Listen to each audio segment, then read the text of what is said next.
Shalom saudara, apa kabar semuanya? Saya harap semuanya dalam keadaan yang baik ya. Kiranya kasih Kristus senantiasa menyertai kita, baik secara pribadi, keluarga, demikian juga di dalam pelayanan kita. Saudara-saudara yang dikasih Tuhan, di video kali ini saya hendak berbagi dengan kita semua tentang MTPJ pada tanggal 31 Juli sampai tanggal 6 Agustus 2022. Pembacaan Alkitab terdapat di dalam Ibrani 13 ayat 1 sampai 16 dengan tema yang diangkat adalah persembahkanlah korban syukur dengan ucapan bibir yang memuliakan Tuhan. Sebelum kita membaca dan merenungkan firman Tuhan, marilah kita satu di dalam doa. Bapa di sorga, terima kasih kami mengucap syukur padamu oleh karena kebaikan-Mu Tuhan, oleh karena anugerah-Mu kami boleh ada sebagaimana kami ada pada saat ini. Ya Tuhan, kami hendak membaca dan merenungkan firman Tuhan untuk mempersiapkan kami menyambut minggu yang akan datang, di mana kami akan merenungkan satu bagian Alkitab tentang mempersembahkan kehidupan kami lewat ucapan yang memuliakan Tuhan.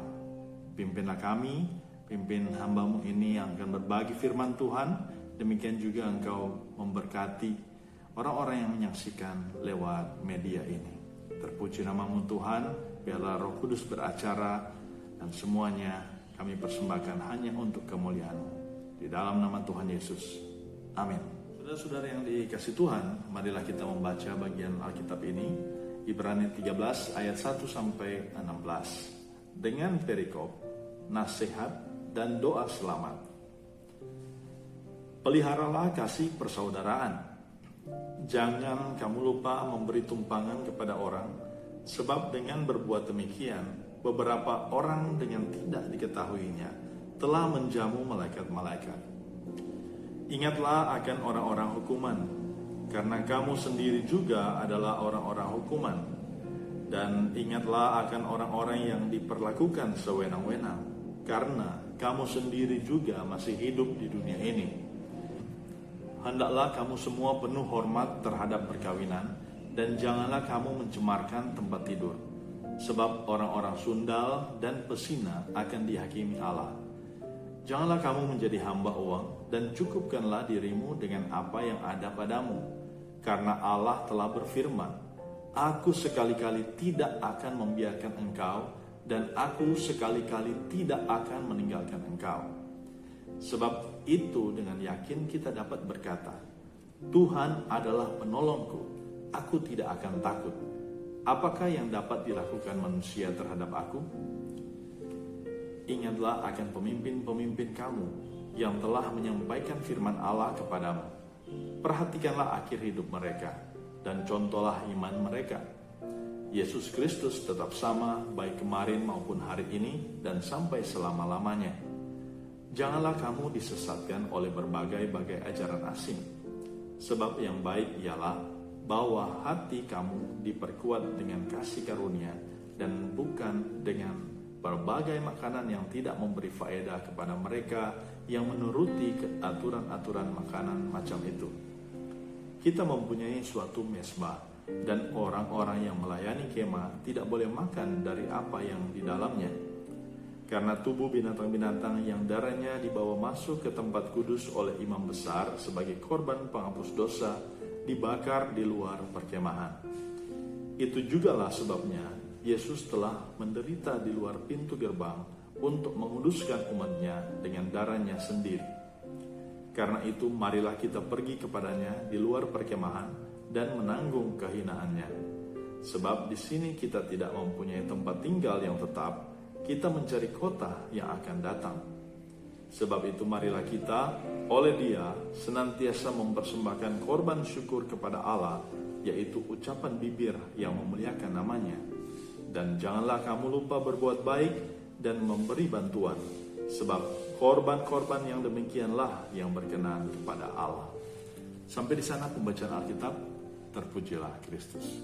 Saudara-saudara yang dikasih Tuhan, di beberapa minggu ini kita belajar tentang mengucap syukur, ya, mempersembahkan persembahan, dan juga kita belajar tentang yang namanya ucapan syukur.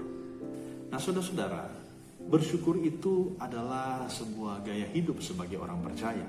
Dan inilah yang menjadi karakter orang Kristen.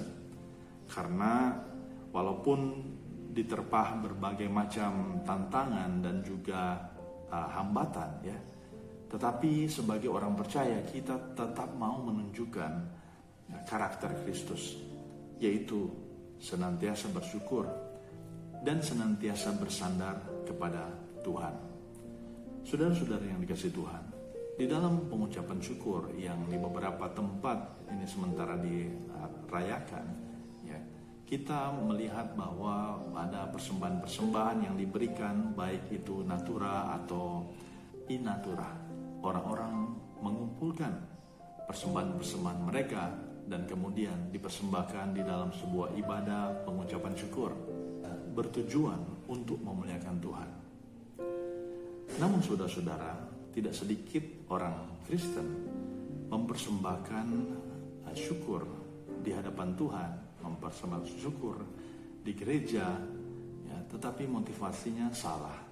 Motivasinya adalah agar semua orang melihat dia mempersembahkan syukur.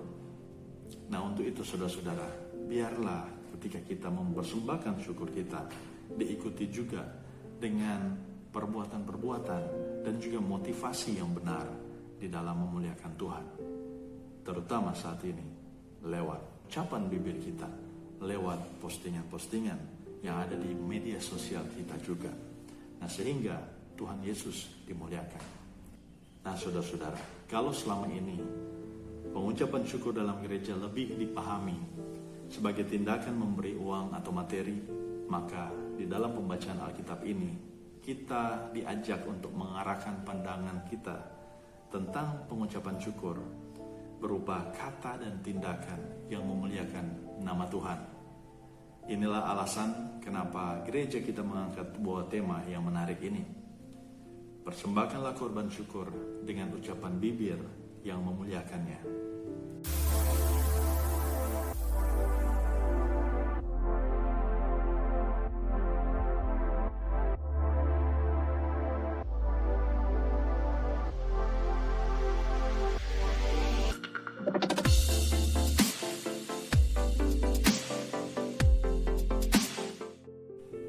Saudara-saudara yang dikasihi Tuhan, seperti biasanya kita akan membagi 3 bagian di dalam video ini. Yang pertama sudah kita lakukan, yaitu alasan memilih tema. Dan yang kedua adalah pembahasan tematis, dalam hal ini pembahasan teks Alkitab. Dan yang ketiga atau yang terakhir adalah makna dan implikasi firman. Nah, marilah kita masuk di yang kedua, yaitu pembahasan teks Alkitab. Ada beberapa nasihat yang disampaikan dalam Ibrani 13 ayat 1-16 ini. Penulis banyak bercerita tentang korban-korban yang dipersembahkan di bait suci dan begitu beratnya beban yang dialami oleh penerima surat Ibrani. Yang kita tahu bersama di beberapa minggu yang lalu kita sudah pernah membahasnya, yaitu orang-orang Yahudi yang ada di perantauan yang sudah menjadi orang percaya, yang hidup bersama-sama dengan orang Kristen lainnya yang menjadi percaya namun berasal dari kebudayaan Yunani. Dan ketika mereka menjadi percaya, saudara-saudara, mereka justru dipersekusi, mereka justru dianiaya.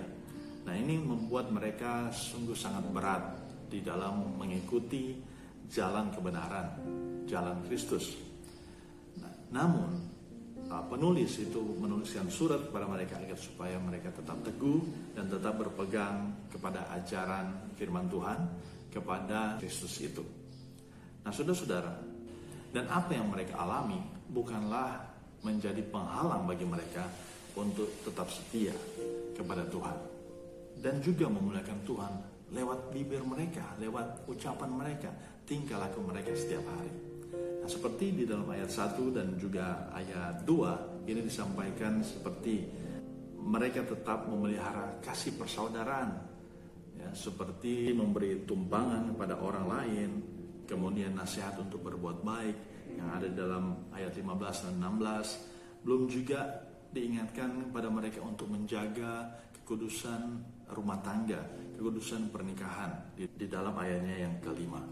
Nah, saudara-saudara, nasihat-nasihat ini tentu saja diharapkan agar supaya orang Kristen yang ada pada saat itu terus menjaga kehidupan mereka di dalam iman.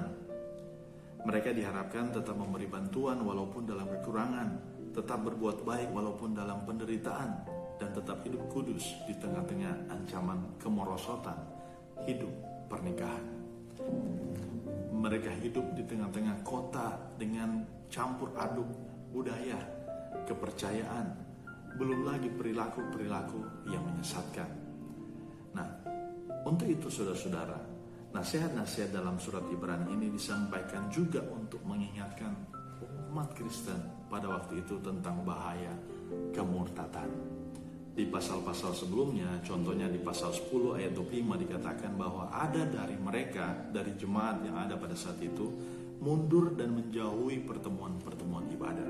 Hal ini disebabkan oleh penganiayaan atau persekusi yang mereka alami selama mereka menjadi orang percaya. Yang dulunya mereka mungkin latar belakangnya adalah Yunani, kemudian mereka mempersembahkan persembahan ke kuil-kuil dan ikut beribadah di dalamnya.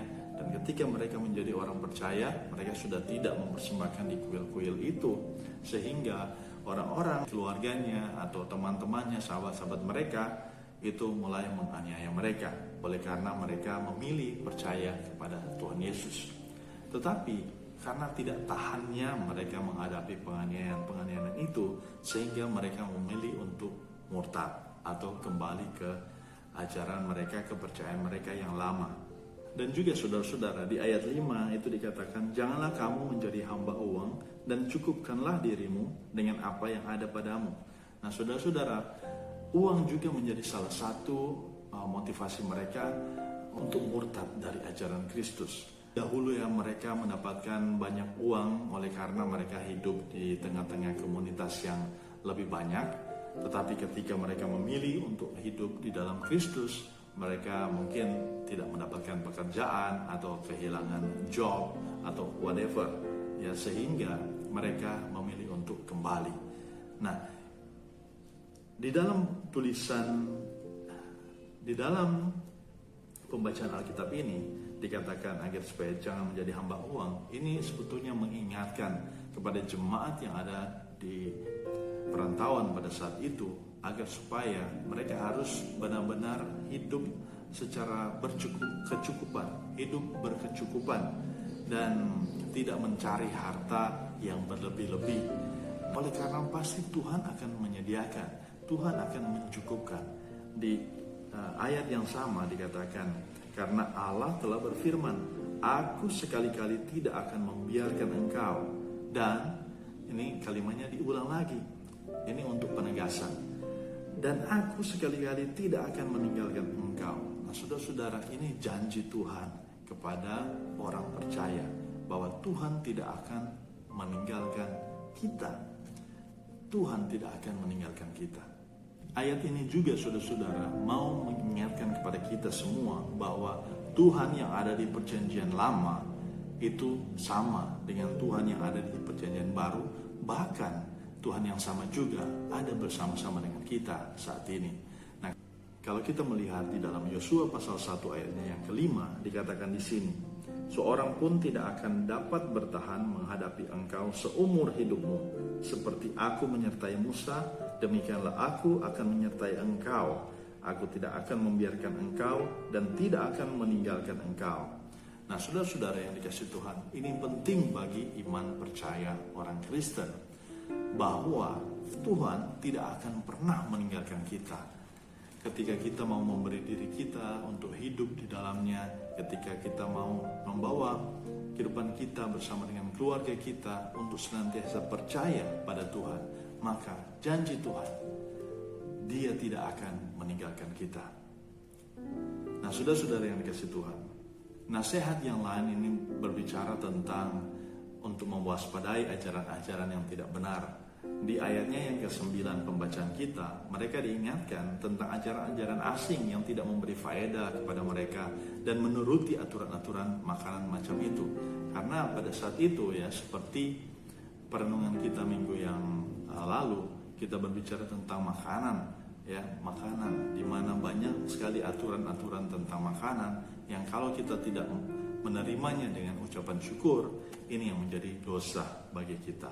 Nah, saudara-saudara, dalam ayat 9 dikemukakan bahwa ibadah Kristen tidak memerlukan korban kudus yang duniawi yang disyaratkan aturan-aturan seperti dalam makanan.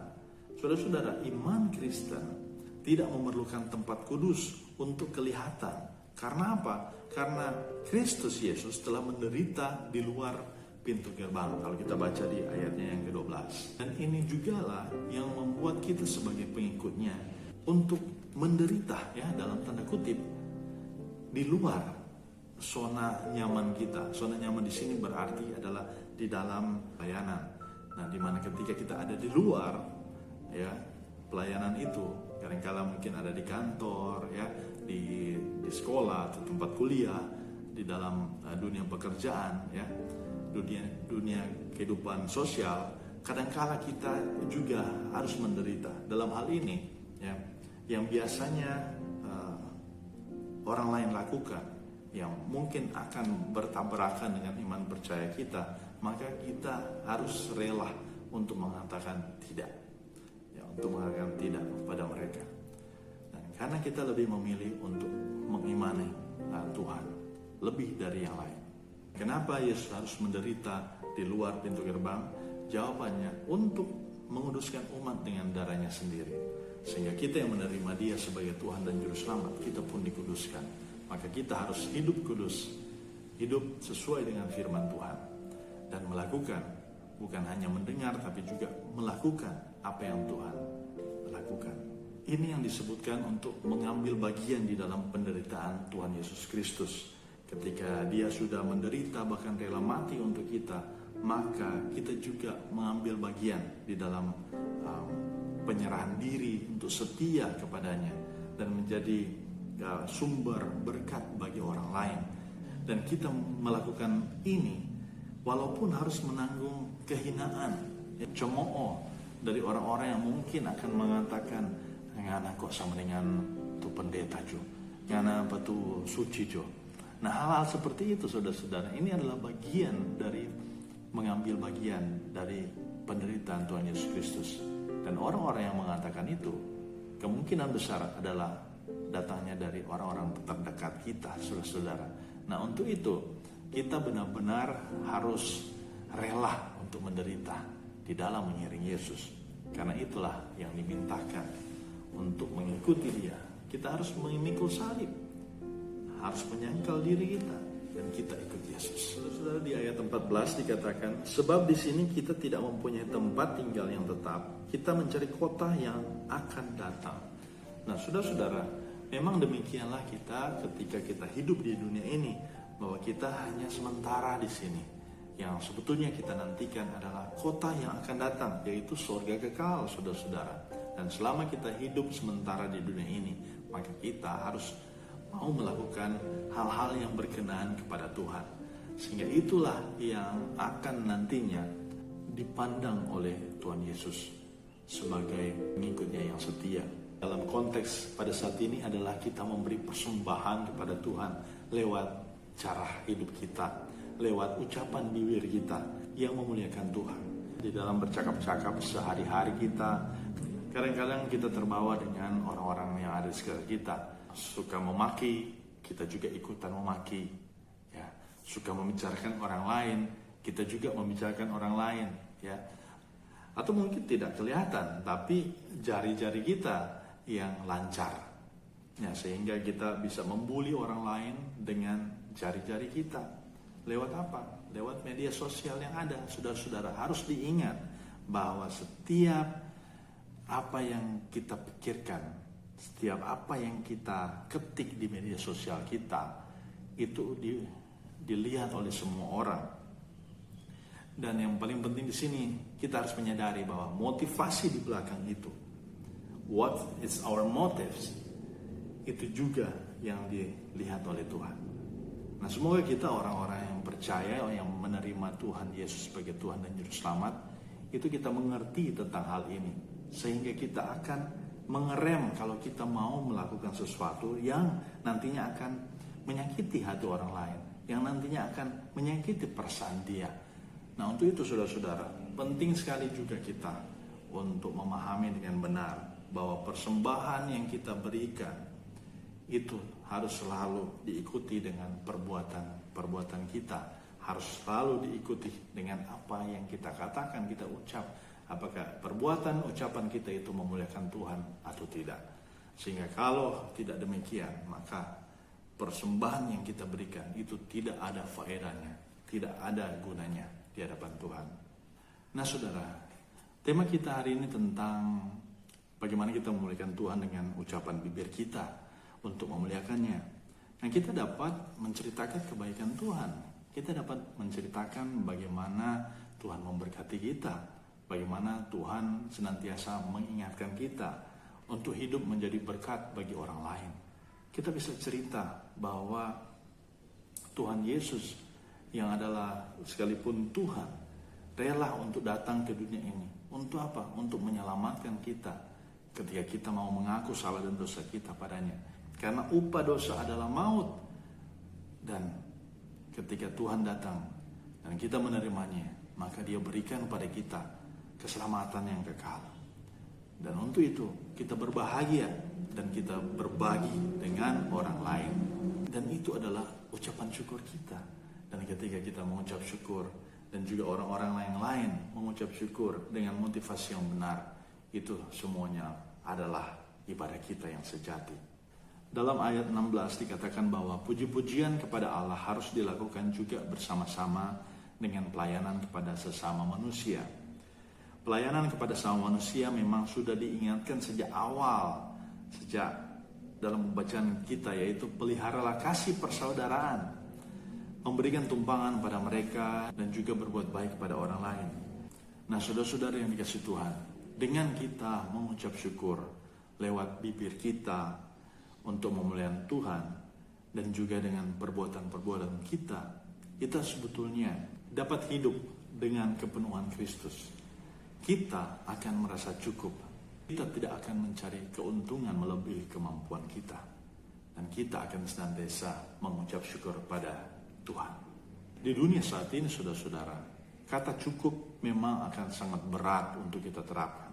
Kita cenderung mau mencari hal-hal yang lebih dan lebih lagi. Kata cukup itu hanya bagi orang-orang yang biasa-biasa saja. Tapi saudara-saudara yang dikasihi Tuhan, dengan merasa berkecukupan di dalam Tuhan, sebetulnya kita sudah mendapatkan segala-galanya dalam hidup ini. Kita sudah mendapatkan Kristus. Bagi orang dunia, ketika dia belum mencapai impian-impiannya, maka dia tidak akan pernah cukup. Tetapi bagi orang percaya, ketika kita memiliki Kristus, maka sekali lagi kita sudah memiliki segala-galanya. Karena Dialah alasan kenapa kita hidup di dunia ini. Uang memang penting, tetapi bukan segala-galanya. Saudara-saudara yang dikasihi Tuhan, biarlah sepanjang hidup kita terus mengucap syukur pada Tuhan dan memuliakan Dia lewat ucapan, lewat bibir kita, lewat tindak tanduk kita. Itu saudara-saudara, biarlah kita melakukan apa yang sudah Tuhan nyatakan lewat pembacaan kita pada saat ini. Mengucap syukur dengan ucapan bibir yang memuliakan Tuhan, merespon kasih setianya. Maka umat bersyukur tidak hanya dengan mempersembahkan secara materi saja, tetapi seantero kehidupannya, yang didorong oleh motivasi yang benar untuk kemuliaan Tuhan, memelihara hati, memelihara kehidupan yang kudus di hadapannya. Kita diingatkan juga untuk saling mengasihi satu dengan yang lain, melakukan kebaikan kepada sesama. Ketika kita memberikan persembahan, kalau di gereja kita, di jemaat kita masing-masing ada pos-pos persembahan. Nah, biarlah kita sebagai para pelayan yang mengelola persembahan-persembahan itu juga senantiasa meneruskannya kepada yang membutuhkan. Nah, kita teringat belum lama ini ada saudara-saudara kita yang kena bencana, ya kita dapat menolong mereka, orang-orang yang terpapar COVID-19 atau juga yang membutuhkan. Jangan hanya ditimbun, saudara-saudara. Banyak terjadi saat-saat ini Di jemaat-jemaat itu kasnya sudah ratusan juta, entah mau dikumpulkan untuk apa. Padahal sebenarnya jemaat memberikan persembahan itu gunanya untuk saling menolong satu dengan yang lain. Maka kita juga harus menyalurkannya sehingga itu menjadi berkat. Bukan hanya ditimbun, entah mau dibikin seperti apa. Apakah hanya untuk ketika ada kegiatan seremonial saja baru kita berikan persembahan itu. Nah, ini satu yang perlu dipikirkan bersama. Apalagi di masa sulit pada saat ini, dunia sementara mengalami resesi. Nah, untuk itu marilah sekali lagi kita saling menolong satu dengan yang lain. Nah, sehingga saudara-saudara, di dalam kehidupan kita sebagai orang percaya, maka kita terus memuliakan Tuhan di dalam segala hal, lewat perbuatan dan juga ucapan bibir kita. Tuhan Yesus memberkati kita dengan firman-Nya. Amin. Saudara-saudara yang dikasihi Tuhan, jangan lupa untuk meninggalkan like dan juga subscribe ya. Dan jika teman-teman, saudara-saudara berkenan, boleh support juga channel ini agar terus berkembang untuk kemuliaan Tuhan. Sampai jumpa di video-video yang lainnya. Bye.